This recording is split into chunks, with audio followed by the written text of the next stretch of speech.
Internet ബ്രൗസിംഗിനായി ഉപയോഗിക്കുന്ന ആപ്പുകളെക്കുറിച്ച് മുൻകാലങ്ങളിൽ വലിയ നിഷ്കർഷയൊന്നും ആരും പുലർത്തിയിരുന്നില്ല.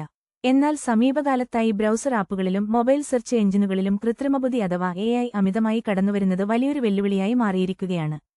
തെറ്റായ വിവരങ്ങളും അവിശ്വസനീയമായ നിർദ്ദേശങ്ങളും നൽകുന്ന ഇത്തരം AI സംവിധാനങ്ങളെ ഒഴിവാക്കി പൂർണ്ണമായും AI രഹിതമായ ഒരു ബ്രൗസർ കണ്ടെത്താനുള്ള ശ്രമത്തിലാണ് ഇപ്പോൾ പലരും. ഗൂഗിളിന്റെ AI സെർച്ച് പരീക്ഷണങ്ങൾ പോലും പലപ്പോഴും തെറ്റായ ഫലങ്ങളാണ് നൽകുന്നത്.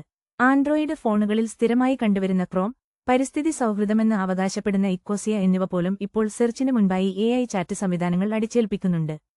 ഒടുവിൽ നടത്തിയ പരീക്ഷണങ്ങളിൽ ഫയർഫോക്സ്, ഒപ്പേറ, ഡക്ക് ഗോ എന്നീ ബ്രൗസറുകൾ ശ്രദ്ധ നേടി. ഇതിൽ AI ഓപ്ഷനുകൾ പൂർണ്ണമായി ഓഫ് ചെയ്യാൻ സാധിക്കുന്ന ഡക്ക് ഗോ ആണ് ഏറ്റവും മികച്ചതായി അനുഭവപ്പെട്ടത്. പരസ്യങ്ങളില്ലാത്ത ലളിതമായ ഇന്റർഫേസും മികച്ച സുരക്ഷാ സംവിധാനങ്ങളും ഇതിനെ മറ്റു ബ്രൗസറുകളിൽ നിന്ന് വേറിട്ട് നിർത്തുന്നു. കൂടുതൽ വാർത്തകൾക്കും വിശേഷങ്ങൾക്കുമായി ഈ ചാനൽ ഇപ്പോൾ തന്നെ സബ്സ്ക്രൈബ് ചെയ്യുക.